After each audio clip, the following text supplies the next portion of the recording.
আচ্ছা, আপনার হোয়াটসঅ্যাপটা কেউ দেখছে না তো? মানে আপনার হোয়াটসঅ্যাপটা হ্যাক হয়ে যায়নি তো? মানে আপনি যে চ্যাট করছেন, কাউকে চ্যাট পাঠাচ্ছেন, মানে আপনার বান্ধবী হোক, বন্ধু হোক, পরিবারের কেউ হোক বা অর্থনৈতিক কোনো ক্ষেত্র হোক, আপনি যে চ্যাট করছেন সেই চ্যাটটা আপনার মানে অন্য কেউ দেখছে না তো? আপনি বলছেন, কি বলছেন, এটা কিভাবে সম্ভব? আদৌ কি এরকম কিছু হতে পারে? হ্যাঁ, এরকমটা হতে পারে। এরকম তো আমরা বিগত দিনেও দেখেছি। কিছু কিছু ক্ষেত্রে মানে কিছু কিছু বিশেষ ঘটনার ক্ষেত্রে আমরা দেখেছি যে হোয়াটসঅ্যাপ চ্যাট লিক হয়েছে, হোয়াটসঅ্যাপ চ্যাটের স্ক্রিনশট ভাইরাল হয়েছে। সেই কেসগুলো যে আমি বিস্তারিত আসছি না, কিন্তু হ্যাঁ, এইরকমভাবে হোয়াটসঅ্যাপের চ্যাটও লিক হয়ে যেতে পারে। কিভাবে লিক হয়ে যেতে পারে সেইটা কিন্তু আমি আপনাদেরকে আজ এই ভিডিওতে জানাবো। তার আগে বলে রাখি, এই হোয়াটসঅ্যাপের স্ক্যাম সংক্রান্ত আরও একটি ভিডিও আমি কিন্তু বানিয়েছিলাম। সেটা আপনারা যদি দেখতে চান, আই বাটনে অথবা ডেসক্রিপশনের লিঙ্কটা থাকবে, সেটা গিয়ে ক্লিক করতে পারেন। এছাড়াও স্ক্যাম সংক্রান্ত বিভিন্ন ধরনের ভিডিও আজ তাক বাংলায় আপনারা পাবেন।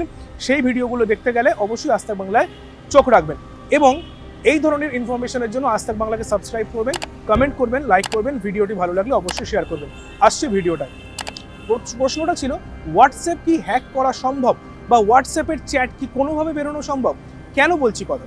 কারণ হোয়াটসঅ্যাপ নিজে দাবি করে যে আমরা end to end encrypted. End to end encrypted মানে আমি যাকে মেসেজ পাঠাচ্ছি, শুধু আমি এবং যার কাছে যাচ্ছে সেই কিন্তু একমাত্র জানতে পারবে। এইটা হ্যাক হওয়া সম্ভব নয়, এই মেসেজটা কখনোই অন্য কারোর কাছে আসা সম্ভব নয়।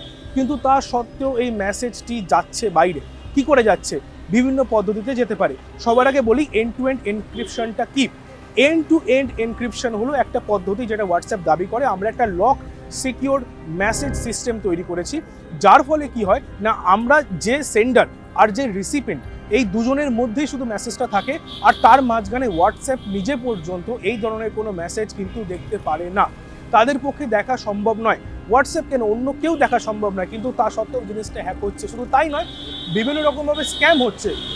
আর এটা কতটা ডেঞ্জারাস, কেন হচ্ছে সেই বিষয়টা আসার আগে বলি, এইটা এতটাই ডেঞ্জারাস যার ফলে হোয়াটসঅ্যাপে এখন কিন্তু পেমেন্ট সিস্টেম এসছে। এই পেমেন্ট সিস্টেমের মাধ্যমে যদি আপনি পেমেন্ট করতে যান, সেইখানে আপনার পেমেন্ট ডিটেলস থাকছে, সেইটাও কিন্তু হ্যাক হয়ে যেতে পারে, সেটাও কিন্তু সেখানে প্রতারণা আপনার সঙ্গে ঘটতে পারে। এই এন্ড টু এন্ড এনক্রিপশন থাকা সত্ত্বেও কিভাবে আমাদের এই মেসেজগুলি বাইরে যাচ্ছে সেইগুলি জানাবো আপনাদেরকে। কিন্তু তার আগে বলি, আরও কিছু উপায় বলবো এবং সেটা একদম শেষে বলবো, যে উপায়টির মাধ্যমে আপনারা এই এন্ড টু এন্ড এনক্রিপশন থাকা সত্ত্বেও যাতে চ্যাট বাইরে না যায় তারও একটা ব্যবস্থা করতে পারবেন। আমি আসছি আসল ভিডিওতে। এন্ড টু এন্ড এনক্রিপশন থাকা সত্ত্বেও হোয়াটসঅ্যাপে চ্যাট বাইরে যায় শুধুমাত্র একটা বিষয়ের জন্য, মেন হচ্ছে ক্লাউড স্টোরেজ। আমাদের হোয়াটসঅ্যাপ যে আমরা ইউজ করি, সেই হোয়াটসঅ্যাপের কিন্তু নিজস্ব কোনো ক্লাউড স্টোরেজ থাকে না। সেই হোয়াটসঅ্যাপের স্টোরেজগুলো কোথায় সঞ্চিত হয়? একটা হচ্ছে ফোনের মধ্যে, আর একটা হচ্ছে ক্লাউডের মধ্যে। ক্লাউড কোন ক্লাউডগুলো? হোয়াটসঅ্যাপের নিজস্ব ক্লাউড নয়, কিন্তু ক্লাউড হচ্ছে গুগল ড্রাইভের যে নিজস্ব ক্লাউড থাকে। আমরা দেখবেন যখনই হোয়াটসঅ্যাপটা অন করি, সেটিংসে যাই, সেখানে ব্যাকআপ ডেটা চাই। সো ওই ব্যাকআপ ডেটাটা কোথায় আমরা স্টোর করি? ব্যাকআপ ডেটা আমরা দু জায়গায় স্টোর করি। একটা হচ্ছে হোয়াটসঅ্যাপের নিজস্ব আমাদের ফোনের স্টোরেজে, যেখানে হোয়াটসঅ্যাপের ডাটাটা স্টোর হচ্ছে, আরেকটা যেটা সেটা হচ্ছে গুগল ড্রাইভের স্টোরেজে। তো গুগল ড্রাইভের স্টোরেজে যখন ডেটাটা সেভ হচ্ছে, সেই ডেটাটা কিন্তু পাবলিক ডোমেনে চলে যাচ্ছে, অর্থাৎ গুগলের ডোমেনে চলে যাচ্ছে। এমনটা তখনই হয় যখন আমরা সেই গুগলকে, অর্থাৎ আমাদের ইমেল আইডিকে ব্যাপারটা অ্যাক্সেস দিই। অর্থাৎ আমাদের জিমেল আইডির সঙ্গে হোয়াটসঅ্যাপ যদি কানেক্টেড থাকে, তার ব্যাকআপটা যদি আমরা হোয়াটসঅ্যাপকে দিই, সেই ক্ষেত্রে কিন্তু হোয়াটসঅ্যাপের আমাদের সমস্ত চ্যাট, ইমেজেস, এভরিথিং সেটা কিন্তু হোয়াটসঅ্যাপের ব্যাকআপটা গুগল ড্রাইভে চলে যায়। আরও একটা কোথায় থাকে? আমাদের ফোনে থাকে। ধরুন আপনার কোনোভাবে ফোনটা বেহাত হয়ে গেল, সেই ফোনের আপনি হোয়াটসঅ্যাপটাকে আনইনস্টল করে আপনি বাইরে থেকে অন্য জায়গায় যখন ইনস্টল করেন হোয়াটসঅ্যাপ অন্য ফোনে, সেই ক্ষেত্রে কিন্তু হোয়াটসঅ্যাপের আগের যে ফোনে ডেটা থাকে সেগুলো উড়ে যায়। কিন্তু না, সম্পূর্ণ ওড়ে না, সেই ফোনের স্টোরেজের মধ্যেও ডেটাগুলো সঞ্চিত থাকে। তাহলে সেই ফোনের স্টোরেজের মধ্যে যখন ডেটাগুলো সঞ্চিত থাকছে, সেই ফোনটা কারোর কাছে বেহাত হলে ওই ডেটা থেকে কিন্তু এনক্রিপ্টেড ফর্মটা বার করে হোয়াটসঅ্যাপের চ্যাট কিন্তু বার করে নেওয়া যায়। ঠিক সেরকমভাবেই যখন গুগল ড্রাইভ আপনার বেহাত হয়ে যাচ্ছে, অর্থাৎ আপনার ইমেল আইডিটা হ্যাক হয়ে যাচ্ছে। ইমেল আইডি হ্যাক হওয়া কিন্তু খুব একটা কঠিন নয়। ইমেল আইডি সচরাচর অনেকের হ্যাক হয় এবং তার জন্য আমরাই বিভিন্ন লিঙ্কে ক্লিক করে হ্যাক করিয়ে দিই। তো এই ধরনের বিভিন্ন অসতর্কভাবে কাজ করার জন্য যখন আমাদের এই গুগল ড্রাইভ বা গুগল বা ইমেল আইডিটা যখন হ্যাক হয়ে যায়, সেই ক্ষেত্রে কিন্তু আমাদের যে ডেটা হোয়াটসঅ্যাপের যে মেইন বেস ডেটা, যেটা যখন সঞ্চিত থাকছে আমাদের গুগল ড্রাইভে, সেটাও কিন্তু আমাদের বেহাত হয়ে যেতে পারে। এবং এর ফলে শুধু তাই নয়, আমাদের সমস্ত পাসওয়ার্ডস, আমাদের যাবতীয় পিন, সমস্ত কিছু কিন্তু বেহাত হয়ে যেতে পারে। তো এইগুলো থেকে আমরা বাঁচবো কী করে? কীভাবে এই ডেটা বেহাত হওয়া থেকে আমরা নিজেদেরকে সেভ করতে পারি? দুটো প্রধান উপায় আছে। একটা উপায় হচ্ছে, আপনি অবশ্যই যখনই আপনার যদি মনে হয় ব্যাকআপ নেওয়ার প্রয়োজন আছে, অন্য কোনো ফোন থেকে অন্য কোনো ফোনে ট্রান্সফার করবেন ডেটা, আপনি ইমিডিয়েট একদিনের জন্য ব্যাকআপ নিন গুগলের সঙ্গে হোয়াটসঅ্যাপ কানেক্ট করে। তখন অন্য ফোনে ট্রান্সফার করার পর আপনি কিন্তু সেই ব্যাকআপটা বন্ধ করে দিন এবং সেই ব্যাকআপটি জিমেল আইডি থেকে অর্থাৎ ড্রাইভে গিয়ে সেটি কিন্তু ডিলিট করে দিন। এটা হচ্ছে প্রথম স্টেপ। দ্বিতীয় স্টেপ সেটি হচ্ছে, ফোনের মধ্যে আপনার যে লোকাল ডেটা স্টোর থাকে, আপনি দেখবেন হোয়াটসঅ্যাপ সামান্য কিছু একটা এমবি, কিন্তু সেই হোয়াটসঅ্যাপটা যখন সেটিংসে যাচ্ছেন তখন কিন্তু শো করবে সেইটা 1 জিবির কাছাকাছি।